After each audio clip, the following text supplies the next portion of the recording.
নারায়ণ দাস ওদিকে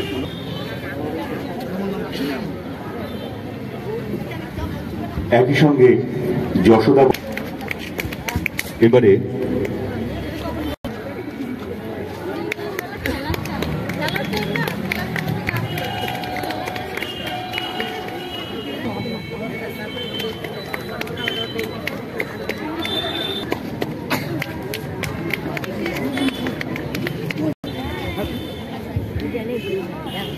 আমরা শীত বস্ত্র তুলে দেব এবং একই সঙ্গে আমাদের এই মঞ্চে পরিবেশিত হবে সাংস্কৃতিক অনুষ্ঠান।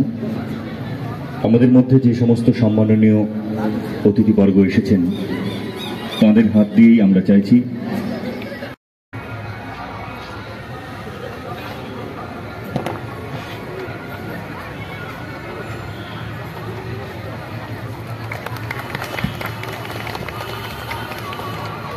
আমরা একই সঙ্গে সংবর্ধনা জানাবো। আমাদের মধ্যে উপস্থিত আছেন মাননীয় শিক্ষক দেবব্রত সিংহ মহাশয়, ওনাকেও আমরা শাল দিয়ে সংবর্ধনা জানাবো। সংবর্ধনা জানানোর জন্য অনুরোধ করছি আমাদের মধ্যে উপস্থিত আছেন বিশিষ্ট শিক্ষক মাননীয় জ্যোতিষ চন্দ্র মণ্ডল মহাশয়। আমাদের মধ্যে ইতিমধ্যে উপস্থিত হয়েছেন মাননীয় কৃষ্ণ সিং মহাশয়, ওনাকে আমরা ব্যাচ পরিয়ে বরণ করে নেব।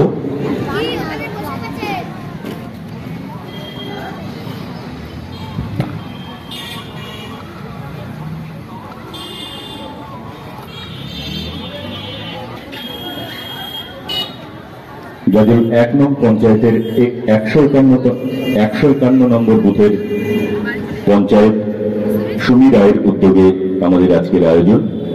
এবারে আমাদের মঞ্চে উপস্থিত আছেন বিশিষ্ট সঙ্গীত শিল্পী তথা লোকশিল্পে অত্যন্ত পারদর্শী আমাদের সকলের প্রিয় ব্যাচ পরিয়ে তাকে বরণ করছেন অমিত সিংহ। এবারে ওনাকে শাল দিয়ে সংবর্ধিত করার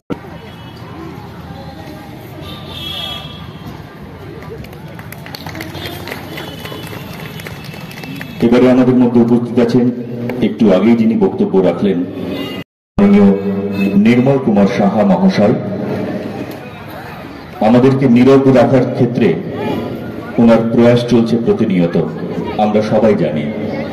ওনাকে আমরা আজকে এই মঞ্চে বরণ করে নিচ্ছি এবং সংবর্ধনা জানাচ্ছি।